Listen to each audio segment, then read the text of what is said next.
We're going to be taking you through the progress of our black comedy feature film. Who are you, by the way? Nobody knows who we are. Look at yourself, sir. Realistically, nobody's going to give you that money. Nobody. You don't know who the fuck you are. It's a complete risk. You are unknown. This is our first feature film, something we're going to do together. You're going to get it warts and all. For now, you're just some pair of idiots like everyone else. So we just go into it. I kind of think we could.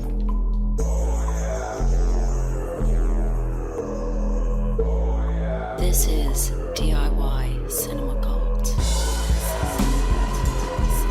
Hello, Mark. Hello, Aaron. How are you? How's things been, mate? I've missed you. Yeah.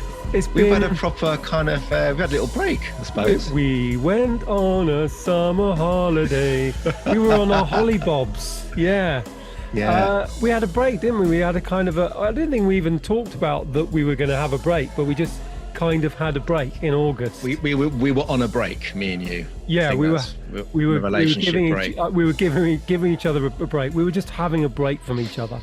But you went away. You did some family stuff. Yeah, it was our first. We went up to Liverpool on the train, and so it was going to be my first trip on a bus. Yeah. And tube and train since the start of lockdown, since March. Yeah. So we decided to take a camera along, and we did some shooting, and we made it into a weird little dystopian sci-fi movie. It's great. Have you been keeping creative recently, since I've seen you? Anything? Well, it was kind of, I had a little bit of sort of time off the dock during the sort of August, because a few things happened. It kind of gave me a sense I kind of needed to give it a little bit of space. I'd been working, pretty hard on it, sort of running up to August, but then obviously going away a little bit more. And it was useful, actually, because it's given me a bit of an appetite for it again. But having said that, since coming back and, raring to go on the documentary and our projects, I've been avalanched with work for the first time, like work for the first time in 2 months. So from nothing, I now have far, far too much. I think everybody's decided I've got a budget to spend. The apocalypse isn't going to happen just yet. Quick, make some films. But not much in the shooting, but quite a lot in the kind of editing side of things. How about you? Are you busy? Yeah, I've been busy as well. I guess we need to count ourselves very lucky, don't we, being freelancers? It's been quite a busy period for me too. And then also writing, like I'm rewriting The Old Man at the moment, in the light of maybe possibly locking down some certain locations. So I'm rewriting it around locations that we may be shooting in. And then, it's been a nice exercise, actually, because I'm just trying to strip it down. Like I've looked back on the script, and I've taken out a lot of plot. Clothes. Yeah, plots, actually. It's weird because I guess you come up with these kind of ideas that like Old Man is quite a character-driven idea. Yeah, it is. But then in the writing, you kind of go, right, well, then this could happen, then that could happen, that can happen. You just fill it all up with plots. So I took the scripts and I applied a little plot remover.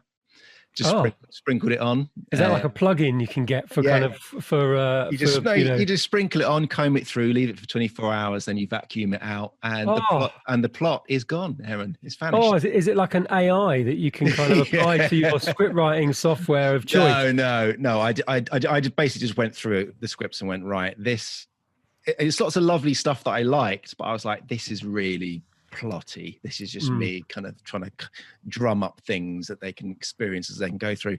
And actually, once I took all these plot points out, it just breathed loads of life into the script, and most importantly, the characters. So I look forward to sending them through to you. But they seem a bit more open now and a bit more breezy, I think. Yeah. But yeah, we'll see.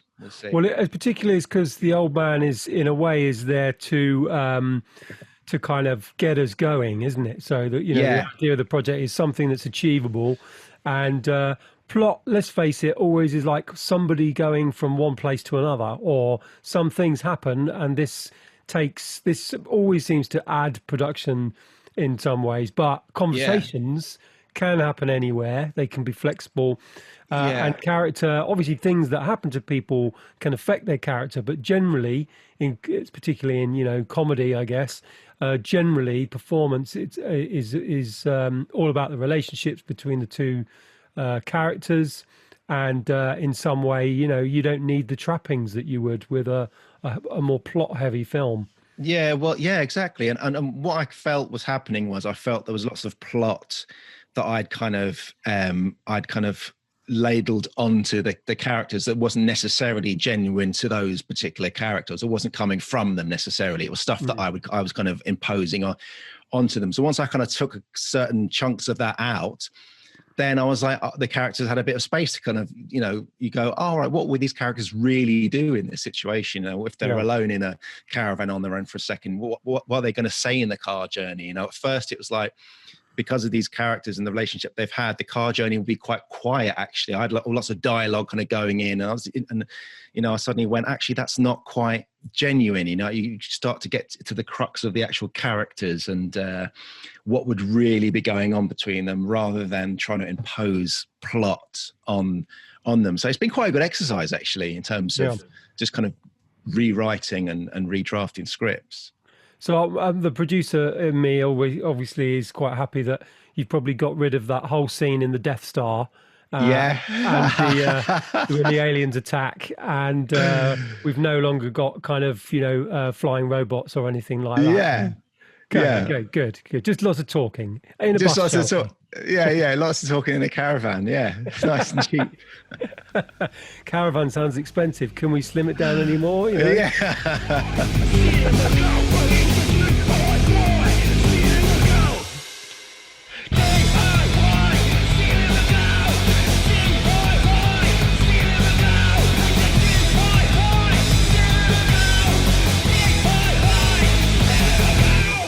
What else has been happening? Have you watched or seen anything inspiring, sort of in a kind of a DIY cinema kind of way recently? I saw Host by Rob Savage, which was a great film shot in. Oh yeah, we're hoping lockdown. to get him on the show, aren't we? We're hoping to chat to Rob. He's a very busy man for obvious reasons. His film has just kind of blown up, and it is a spectacular film. It's really a great achievement, and he shot it completely in lockdown. It's a very scary horror. And it's available to see on Shudder, which is like a kind of Netflix for horror fans. They show loads of great contemporary horror, old horror from the 70s, 60s, classics. So go and check it out. Fantastic. Well, we hope to get him on, because it's almost like the classic lockdown movie. We even talked about it. What kind of idea could we have that's a sort of lockdown? We were talking about it, and something that could be done over Zoom. Is there some kind of Zoom thing? And we even sent each other a few kind of ideas, didn't we? We did, and I think a lot of filmmakers were probably having the exact same chat. But Rob and his the collaborators were the guys that properly nailed it. He's gone and done it. Good for him. You are listening to the debut feature film podcast. This is DIY Cinema Cult. So I've spotted that we've got one of our award winners in the current waiting room. Oh, let's have them in for a little chit chat. Yeah, so we've only got Charlotte, it seems, at the moment in the waiting room. Should we wait for her partner in crime to arrive as well? We could have Charlotte. Charlotte could come on in for a little drink, and then we could get Charlotte for a quick drink, shouldn't we? Okay, so I'm gonna see if we get Charlotte in now. Aha! Hello, Charlotte. Hello, Charlotte. How are you doing? Is it Aaron or Aaron? Aaron, yeah. Annoyingly, I've got one of those names that people correct me. They go, "Oh, hi, Aaron." I go, "It's Aaron, actually." "Oh, what? You mean Aaron?" Yeah.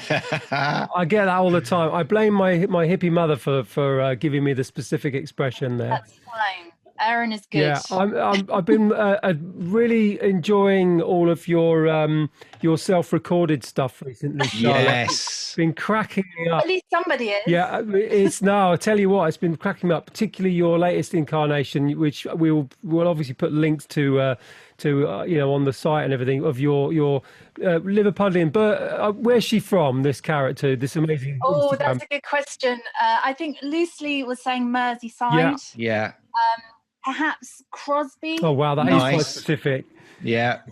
Because I've been to Crosby Beach. I don't know if the Gormley statues are still up. I think they are. Yeah. Yeah, I mean, it was just incredible there. So yeah, it's got a special place in my heart. Yeah. So why not? Yeah, she strikes me as maybe like an ex-girl band member. Is that the kind of vibe you're going for? Yeah, she gets confused as what's her name? Nadine from Girls Right. Aloud. Oh yeah, Okay. yeah. Understandably so. Yeah.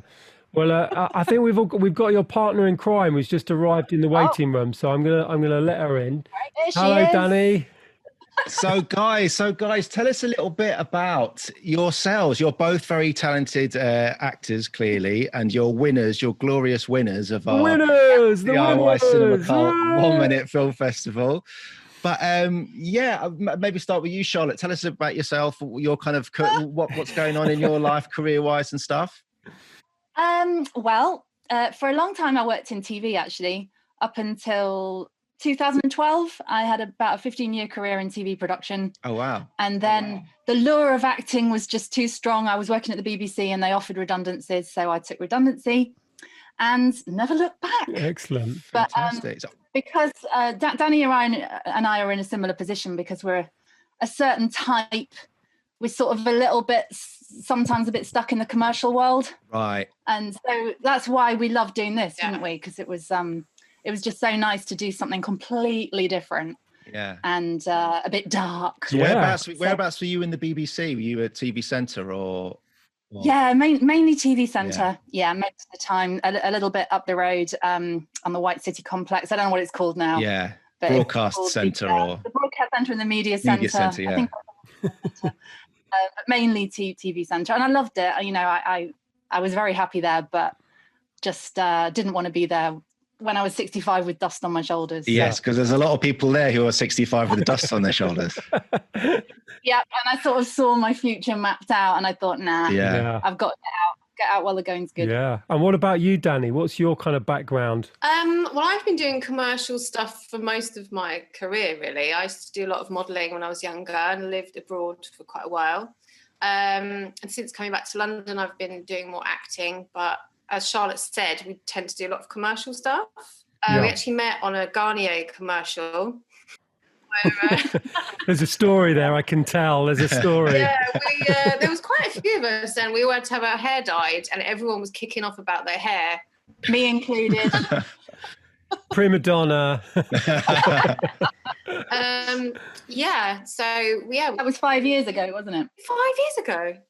It was 5 years ago. Wow. Time flies when you're having fun. I mean, you're both kind of actors. So how the hell has lockdown treated you for work? Because, I mean, you know, some industries seem to have been absolutely fine and others have completely ground to a halt. So how has the whole COVID stuff affected you as actors doing commercials and things? It's been pretty tough.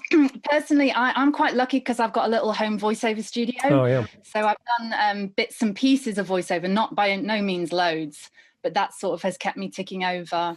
But in terms of commercials, it's been dry. Yeah, I bet. Not been a lot going on, has there, Danny? No, it's picking up a little bit. I've had a few auditions this week, a couple. But I mean, early on, everything just completely stopped. It's just waiting for it all to start up again, I guess.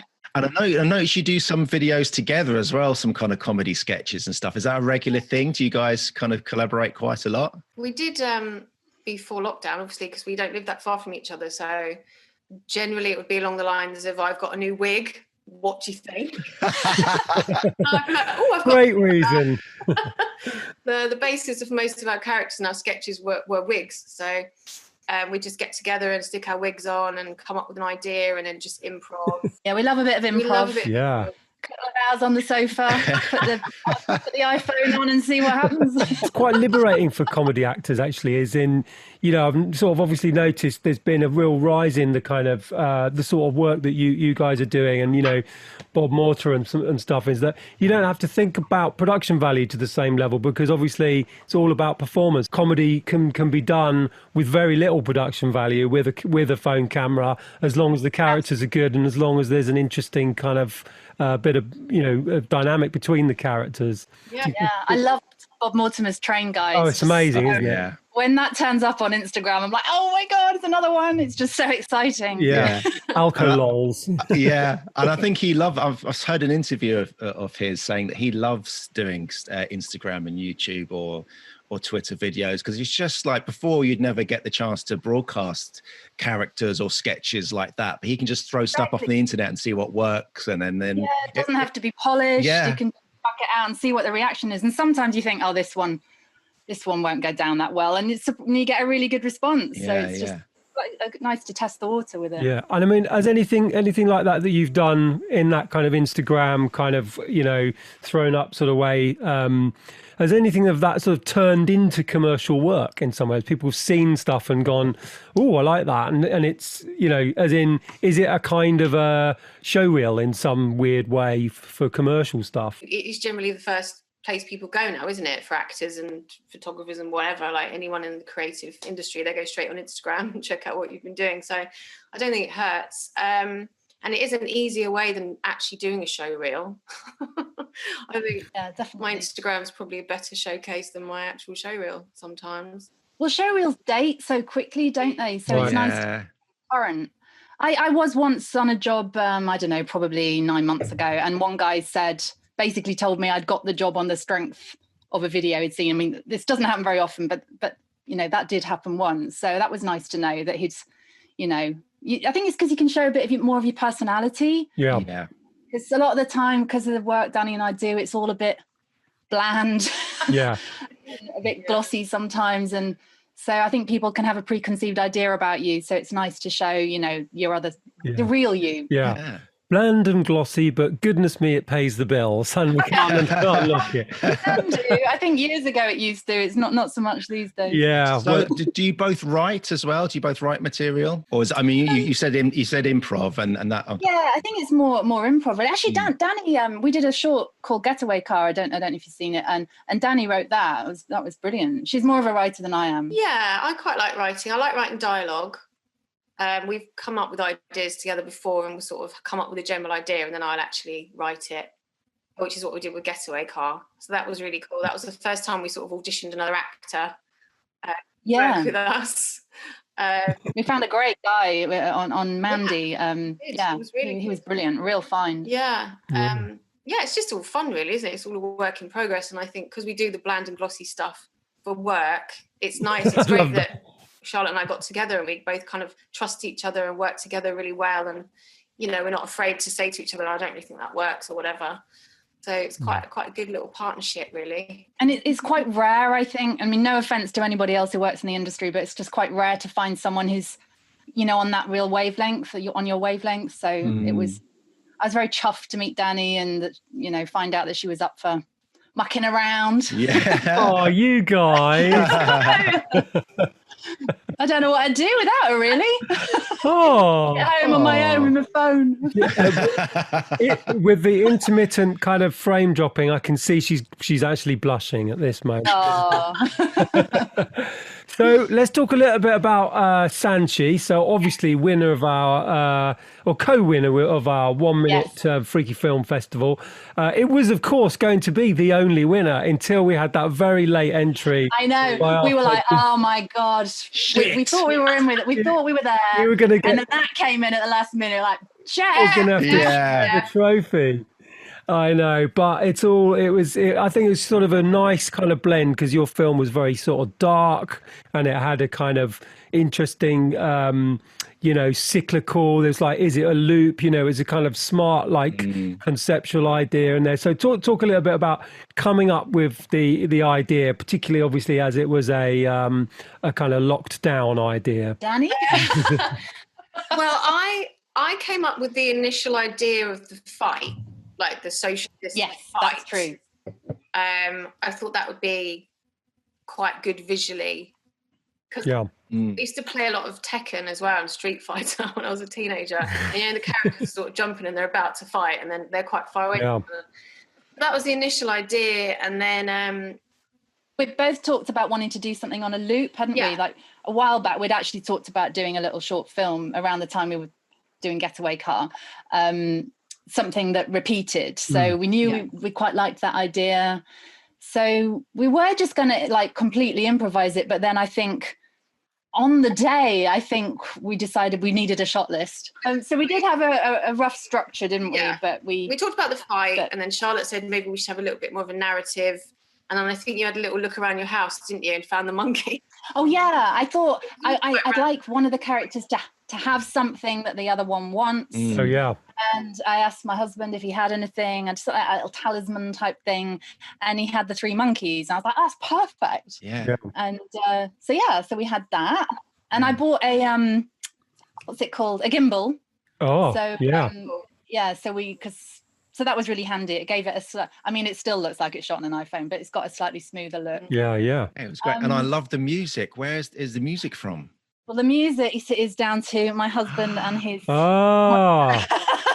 you know what? That makes me so happy because I love the music. And then I was like, have they just lifted it from somewhere? You know, have they nicked it off a film and I haven't realised? It sounded very John Carpenter to me. Yeah. He's a filmmaker, but he's got a real talent in the musical department. And we spent 2 nights. One night sort of making sounds, and he had a few things in a library that we sort of went through. And I said, oh yeah, I like that. Library of his own stuff. Yeah.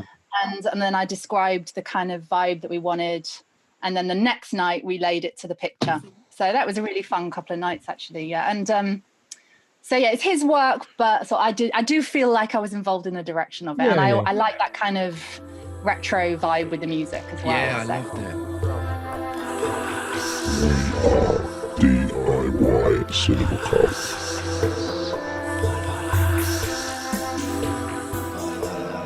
It was great. I think the whole thing had a kind of flavour of a kind of folk horror from the 70s in some sort of way. And we've talked about that in previous episodes. We interviewed Prano Bailey Bond and talked about horror movies and things on the podcast. And it's our kind of favourite flavour of sort of horror, those kind of 70s, slightly psychological. There's a bit of blood and guts, but that's not the main kind of point. But what I thought was really good was and smartly done was that you managed to make the fight socially distanced. Yeah. We were abiding by all the rules. We were being good. Yeah, we were even disinfecting the gimbal when we had to pass it to each other. Because at the time, I guess, of shooting it, because you kind of... It was peak lockdown. Lockdown, right, yeah. Yeah. It was, when did we... Was it towards the end of May, I think. When it was beautiful weather, yeah. But yeah, it was still, everybody was really like, staying in and... Yeah.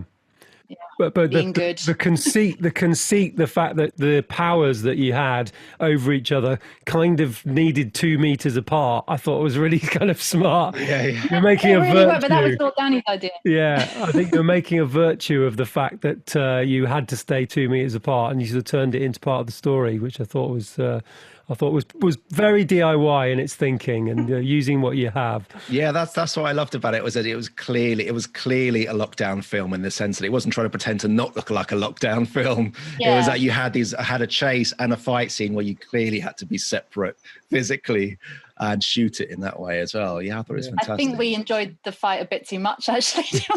Any funny looks from passers-by or what? There is actually a guy in one shot in the background. You can just see him, and I think he's sort of going, what's going on there? We actually had a deleted scene that didn't make it into the final cut, and I loved that. Because we were as we were walking back, it was getting dark, and we were going back, and it was like the sun was just setting over the river, and was it by a bridge? I can't remember. Yeah, it was Richmond Bridge. Yeah. And it was really muddy, and we were like, should we just set up the camera and fight again here? And Charlotte was like, so we did that, and there were a lot more people sort of, the odd person walking past looking. Yeah, that's true. Like grown women pretending to fight. Splattering mud everywhere. I was like, I don't want to get my dress dirty. You didn't get anyone stepping in to break it up. We've all had a few drinks. Come on. 2 meters apart, though. Yeah. Still. Yeah. I don't think I'm particularly scared by us. No, not much of a threat. There's a funny moment on your Instagram, I think it is, Charlotte, where you Danny's kind of saying, right, throw your head back, or something like that, and you kind of go, oh, no, I don't really want to, because it's really like, no, I've got a real brain. thing about like. Yeah, I feel like my brain moving around, I'm sure, inside. So you guys, you weren't tempted to do a comedy for the 1 Minute Freaky Film Fest, because that's kind of obviously your forte. Well, it's a lot of what you do. We joked regularly that it was gonna look like a French and Saunders sketch. For us, everything we do is funny. Like everything Charlotte does is really funny to me, even when she's doing serious things.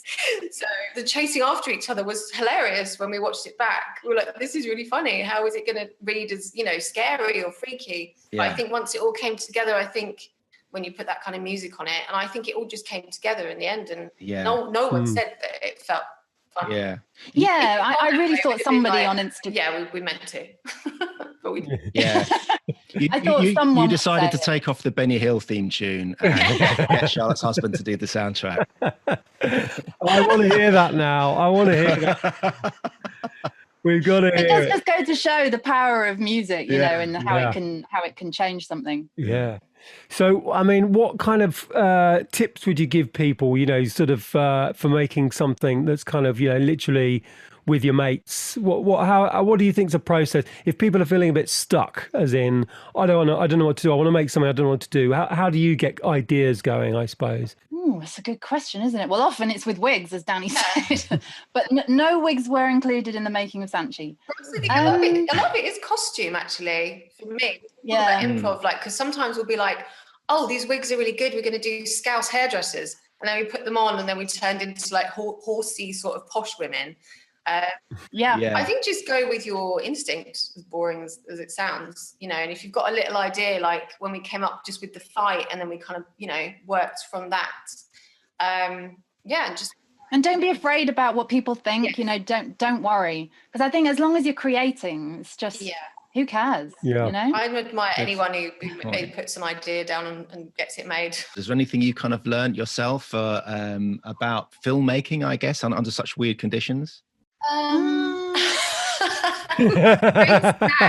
That's what I remember. Bring snacks.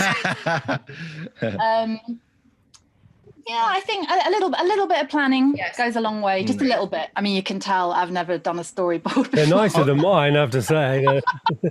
I literally cannot draw, but it did turn out to be really helpful. Yeah. And also, I realized, I learned that you always have to do shoot around things. Don't just shoot the shot in your head, shoot it from the side, shoot the reverse, and you always need to shoot more than you think, I think. And we ended up doing it over 2 days, didn't we? We thought we were going to nail it in one evening.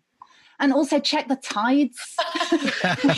we got there and the tide was up and we were like, oh, there's no beach. We wanted to be in the water, didn't we? We wanted the fight to be in the water. But that didn't really work out because of the tides, and also because it was lockdown and just, the logistics of it didn't really work. But I would say definitely some planning. And I didn't even think about tides, so we had to go back the next day for the beach scene. But also we've got to put the blood on our faces. I mean, I wish we'd put more on, actually. It wasn't real blood. Danny made that blood. Ketchup and What was the substance that you made it from? I think it was a bit of ketchup and a bit of soy sauce. Soy sauce. Mm. I can testify to that because it went up my nose. Oh, that sounds like the stuff that you put on Japanese omelettes, a combination of soy sauce and ketchup. It was quite tasty. It wasn't too bad. I bet, yeah. So you basically made a kind of, what's it called? An okonomiyaki sauce, and you covered each other's face, in okonomiyaki sauce. So that's our filmmaking tip for the day then. Yeah. Yes. Well, we think it's a fantastic film. I have to say, we were really chuffed when you well done, guys. And big congratulations. And there's actually a small prize. There is. There is. So prize. I made very early on, when we were figuring out our DIY Cinema Cult logo, I made a bunch of screen prints. Aaron's got one in his office. You can see it behind him there.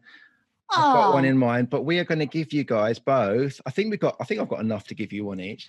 We're going to give you a DIY. Oh, that's amazing. Thank you. Print. There you go. Thank you. Love it. And we'll write a little lovely message on it for you and Thank you. or something. But yeah, no. I'm going to put that on my wall. You're very welcome. It's our version in a non-creepy way of the Jim Will Fix It badge, basically. Yeah. I'm chuffed with that. Yeah, I mean, in 20 years' time, they'll be worth literally nothing. They'll be literally worth the paper that they were printed on. So, it's an investment in some way. But massive thanks for coming on the show. It's been fantastic having you on. Thanks for having me. Thank you for inviting us. What's next for you, just before we leave? What's next? Anything of interest happening next? Working on Stanchi 2, I think. Oh, the sequel. The whole thing in reverse. You're actually, Danny, you've got a little thing in the pipeline, haven't you, that I'm going to film for you? Yeah, I've written a little very short horror that I want to make. I'd never really done horror before, so Stanchi was my first foray into that, really. And I think that the folk horror thing only became apparent to me after that. And I think it's just because of the dress I was wearing. If I'd been wearing trainers and jeans in Stanchi, it might have been different. But yeah, so I want to maybe write something a bit darker and move away from comedy a little bit. So yeah, I'm working on a horror film now. So very nice, fantastic. Well, we really let us know. Like, keep in contact and let us know how it goes. Yeah, we'd love to kind of shout about. I will do. Well, we follow the Facebook group and Instagram and everything. So where can people find you and your various sketches and stuff? Well, we're both on Insta. I'm Made in Sheffield on Instagram. I'm at Danny Face. Danny Face. Yeah, right, there we go. Stupid name. I should change it. That's what it says on the tin, though. Let's face it. There we go. You can't change it now.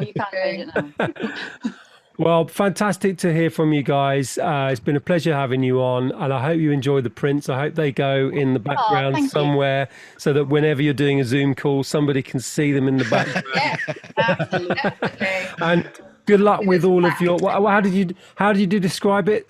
Sunny commercial work with the phrase that you used. Bland, shiny, bland commercial. Yeah, paying the bills. We're both trying to desperately break out of it, but but at the moment, any work will do. So. All work is useful, isn't it? Yeah. Indeed. Well, good luck with that, and then good luck with your future projects of a more kind of arty, creative, comedic, and dark horror nature. So, thanks so nice much, one, guys. Thank you Thanks so for much coming on, guys.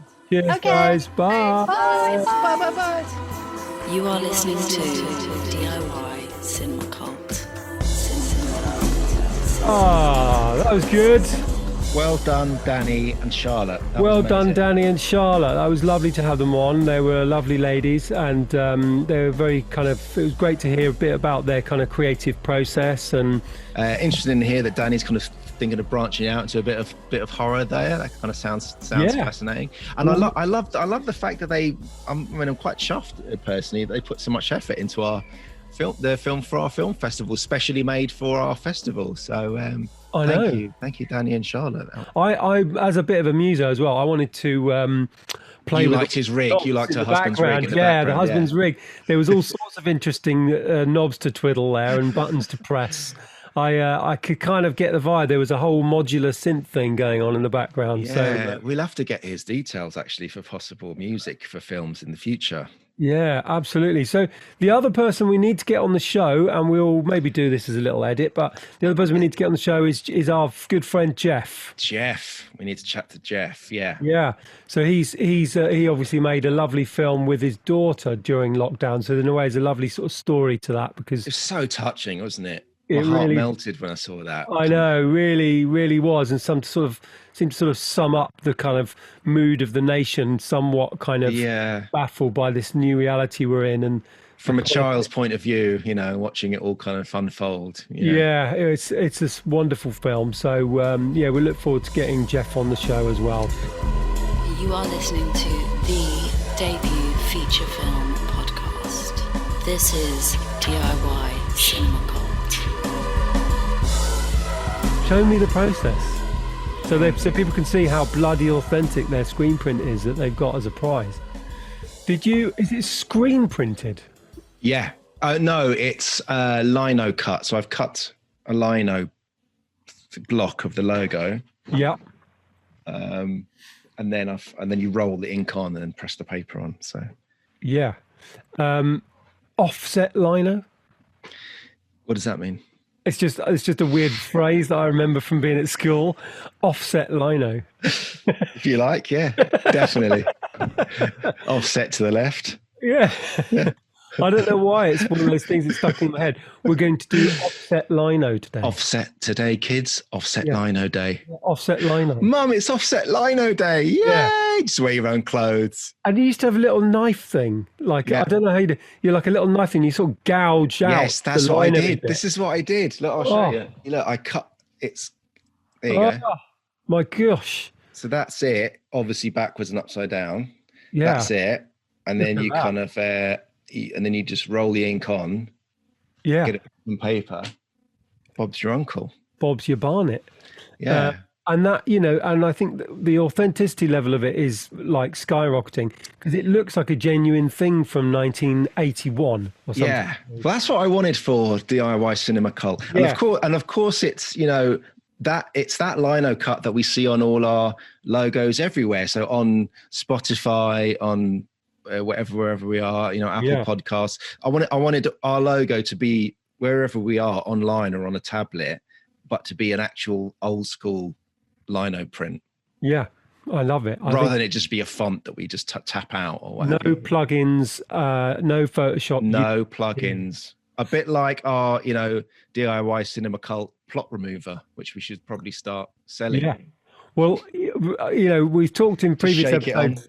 Yeah, we talked in previous episodes about kind of plot generators, like these books that basically tell you how to make a plot. And the most recent one of that I saw on No Film School, a website that I go to fairly regularly, we both talked about, is apparently the 8-point plot device. Oh, someone's added another point. Another point or two, yeah. 2 points, yeah. Yeah, a couple of more, it's always good to have more, isn't it? Mine goes up to 11 and all that. But, a generator, something you just hit a button and it kind of generates your plot for you. Ooh. Well, we're all about taking all the plot out. Take the plot out. That's what this is, maybe I'm going to write the book and mine's going to be the 1-point plot structure. Yeah. No plot. All the plot. I mean, by all means, write it all, but then just... Yeah, it's all got to go. It's all got to go. That's the step. That's the last step. Just bin everything. Get rid of it. Totally. What I'm reminded of in that sort of, you don't get films like that anymore because everything has to be so plot driven, doesn't it? But build the films of Louis Malle. Have you ever seen any of? Oh yeah. So have you ever seen the film Dinner with Andre? Exactly. I was looking at that recently. Yeah. It's a fantastic. If nobody's seen it before, it's one of those films that. I think I remember watching when I was at college and it was sort of, early 80s. In a way, the French kind of they were like the kind of opposite of Hollywood filmmaking for a long time because, they had the kind of Nouvelle Vague, which was a sort of like a direct, almost like confronting the Hollywood model in some sense. And then, all of the more kind of avant-garde stuff that came from Godard and Buñuel in a way being part of that. And Louis Malle I always thought was like it's like Zen, it's like it's just a conversation with two people sitting around having dinner, but somehow it's absolutely it's so engaging, watching, yeah, and it's sort of theatrical, but it's still a film, I was looking at that recently in regards to just getting my brain working about Old Man and the idea of removing all the plot from it. And also I was looking at Tokyo Story by Ozu, and he's a very kind of Zen filmmaker, and and that's just an incredibly beautiful story at a time when Hollywood was making all these very glamorous films. with movie stars and stuff. He just made a film about very simple story about a family and family dynamics, but just beautiful and so engaging and so touching, where nothing that much happens apart from a family just kind of getting on in their relationships and their dynamics. It's almost like you are peering into someone's house. Yeah. From a single locked off angle, you know. And there's always seems to be, and obviously kind of the Japanese architecture of rooms really lends itself to that as well. But then there'd always be this incredible focal point in the distance. You'd have the characters in the foreground, and then there'd be a frame in the background looking out into a street or into the window of the house next door, and something fascinating would be going on. It's nothing. And Ozu was a big believer in. He was very zen in his approach to life. So he was a lover of just, in a very kind of Buddhist way, just nothing happening. In a sense, there's a story happening, but also there's nothing happening. There's nothing really going on. And so just the mundane, and he loved that kind of. He was fascinated by that. And so in a way, it's just kind of it gets you in a trance just watching these kind of little vignettes play out. There's, in a way, as mundane and as pared down as Tokyo Stories is, it's not about it being real. It's kind of about it's being hyper real, isn't it? As in, let's look at this thing in a new way. Let's look at this the simplicity of this world in a new way. Like exactly. I agree. It's like he was saying, let's focus in on human emotion and experience, and let's not even think about cinema or theater, or let's not have it referenced, or influenced by anything. Let's just look at humans in a room, or interacting and having a relationship. Like, what is it? What are they experiencing? What does that feel like? What do they really do? Not what should they do in a script? What plot point should they hit, or what kind of dynamic should they have, or what kind of archetype should they play? It was in a very real, and like you say, because of that, it was involved in the minutiae of that. It does elevate itself to almost a surreal experience when you watch it. A kind of heightened, avant-garde.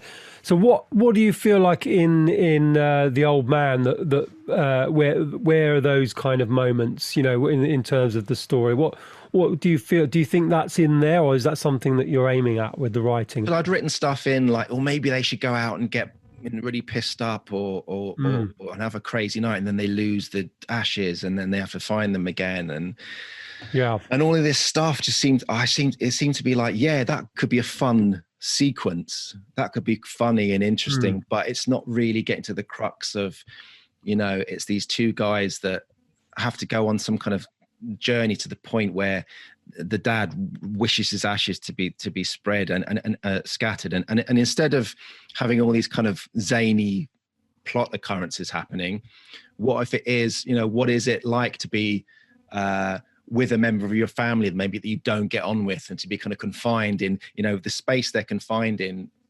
Once they leave London, they're confined in a car, then they're confined in the caravan, and you kind of offset that with this kind of outdoor environment of, they have to go to a beach and it's very open, but at the same time it's all about them getting locked into these tight spaces and what that experience is like. And in a way they also go back, almost kind of going back in time, because the caravan has been the family caravan for years. So when they go back there, they find like old just artifacts from their summer holidays back in the day, and experiences with their dad, and things that the dad used to own and has kept at the caravan. And so it's almost like a trip back in time. So it's kind of subjective in a way. So once I took all the plot stuff out, I was like, right, now I can get in to all of this stuff. There's all this rich stuff going on between these brothers. They don't need to go in a zany little plot diversionary plot escapade. They can just have all this stuff going on that they can just deal with and kind of get on with. So it's kind of just brought everything up a notch, I think, in terms of the script.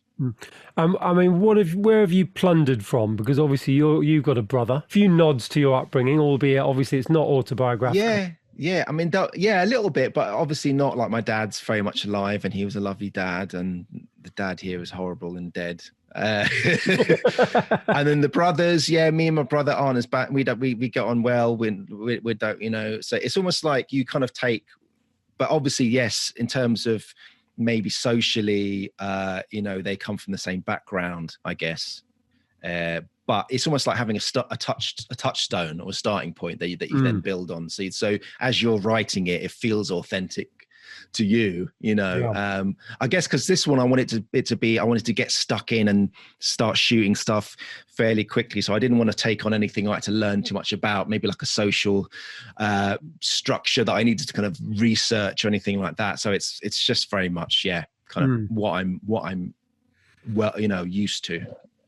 It's an interesting thought, isn't it? Because I had something recently where, not naming anybody, but people started to question the validity of me being the author or the director of my documentary. So I won't go into specific details, but people were that was getting questioned in terms of my, you know, whether somebody who wasn't at the heart of the story can ever make a story about something that happened. And, you know, my opinion obviously is that, well, if that was the case, then all you would ever get is people telling stories from their vantage point, and nobody would ever tell anything other than their own very specific story. And creative people, what they do is that they form, they pattern recognize, right? They recognize things that they see in the world. So in a documentary maker, they may be able to see a story that somebody who was right in the middle of that story couldn't see themselves or couldn't present back to the rest of the world. Yeah, and I mean, it's weird that someone's put that to you, because I don't think it's, you know, in documentary, it's certainly not the case. That it's quite rare, actually, that someone who is right in the center of something can make a well-judged, you know, holistic documentary about that subject or that scene or that, what have you. I think it takes a kind of more an objective standpoint in order to kind of get, you know, a true picture of what's going on. And with narrative stuff, I mean, I've tried before to write a script that was very based on my own experiences or character or what have you, and I find it awful. I find it so hard to write something that's very close to me. I'd much rather write something that's very different and separate to me. But with documentary, I think you know, as if Hadi wasn't racing cars with Ayrton Senna. You know, it's not. It's you know, you just need to be able to be a good storyteller. DIY Cinema Club. We've had mailbag. We've had some correspondence. And it's quite fun. It's correspondence as well, and not just from our mates. Yes. So obviously, complete stranger. I haven't made this up. This is an authentic someone kind of dialing into us. So this is E.S. Anderson at Sins of Cinema. He is on Twitter. So he said, "Hi, Wisconsin, Minnesota listener here. Loved Hadi Hajeg's Puritan and Clear Skin. Still need to see Blue Iguana. His next one sounds great. At your leisure, would you be able to find out if he ever expects to put out a Blu-ray of Puritan, and will it ever hit a streaming service or Region 1?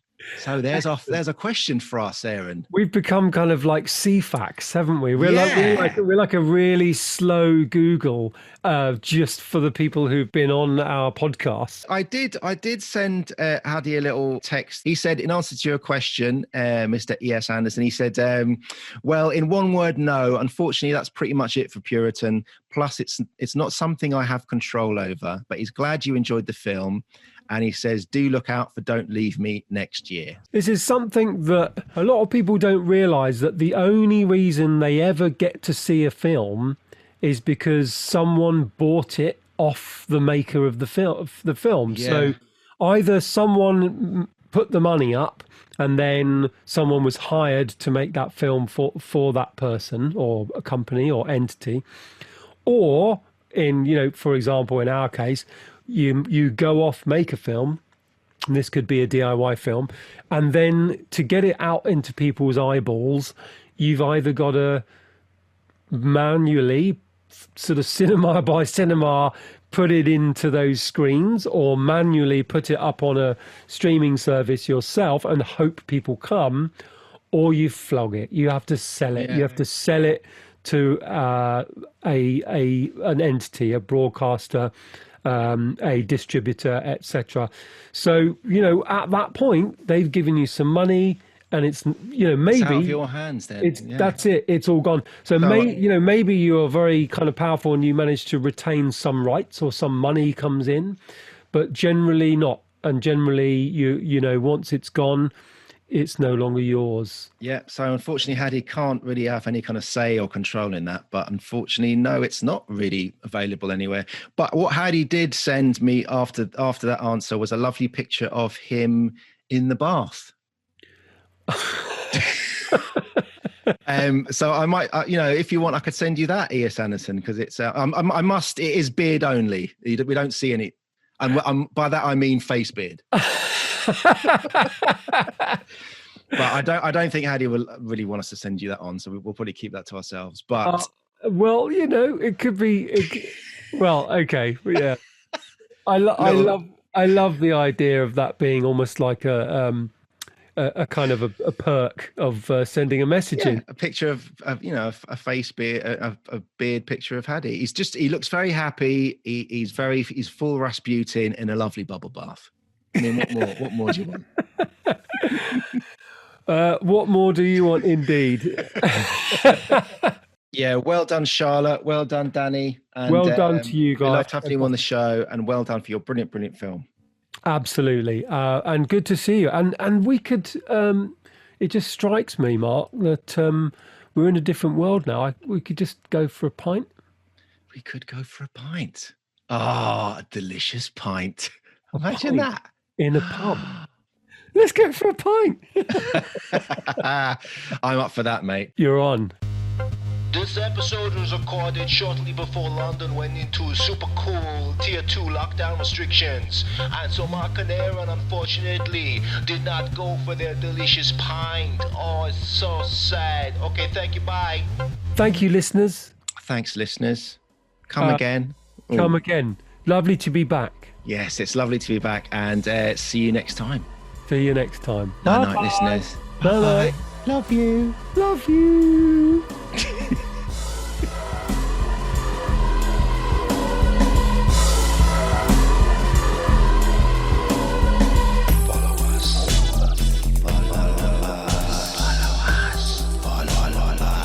Follow us on Twitter at DIY Cinema Cult, or on Instagram we are DIY_cinema_cult. Seek out the DIY Cinema Cult group on Facebook, or why not email us at DIYCinemaCult@gmail.com.